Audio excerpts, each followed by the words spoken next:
Chapter number 3 cube and cube roots का हम be exercise कर रहे हैं। यहाँ पर हमने बी एक्सरसाइज की 2 वीडियोस इससे पहले अभी समझे हैं और अब हम समझेंगे इसके नेक्स्ट क्वेश्चंस।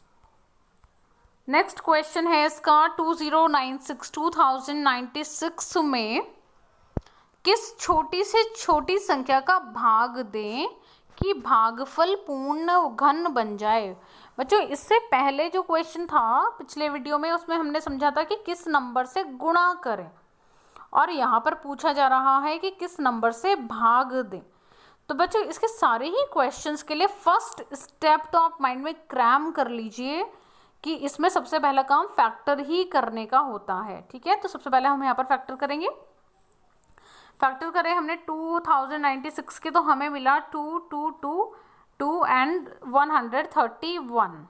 ठीक है, यहाँ पर आके आप जब देखेंगे तो बहुत ही बड़ा नंबर मिलेगा। तो 131 एक ऐसा नंबर है जो कि किसी और नंबर से भाग नहीं होता, एक अपने ही नंबर से भाग होता है। यानी कि 131 जो है वो 131 के ही टेबल में आता है और किसी के टेबल में नहीं आता। हमने यहाँ पर ये क्वेश्चन इस तरीके से फैक्टर करने के बाद यहाँ पर इस तरीके से इसके फैक्टर लिख लिए। लिखने के बाद हम देखेंगे क्योंकि पूछा पूर्ण घन बन जाए। पूर्ण घन बनने के लिए हमें यहाँ पर चाहिए कि 3 टाइम कोई नंबर आ रहा हो तो ही हम कह सकते हैं कि वो नंबर पूर्ण घन होगा।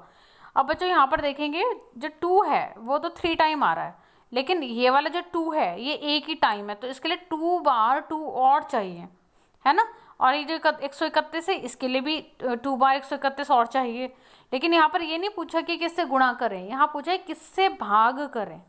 तो भाग में हम देखते हैं कि क्या यहाँ पर एक्स्ट्रा है, किससे भाग करके उसको वहाँ से हटा दिया जाए कि हमारा सवाल में जो संख्या बचे वो पूर्ण घन बन जाए।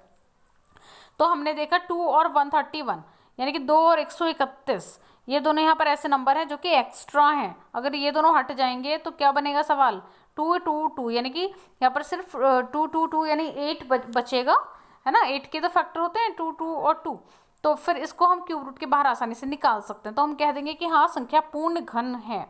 लेकिन अभी इस संख्या को पूर्ण घन बनने से किसने रोका हुआ है, 2 एंड 131 ने। तो यहाँ पर पूछे किससे भाग करें, तो इन दोनों की गुणा कर लेंगे 2 और 131 की। तो गुणा करने के बाद आया 262।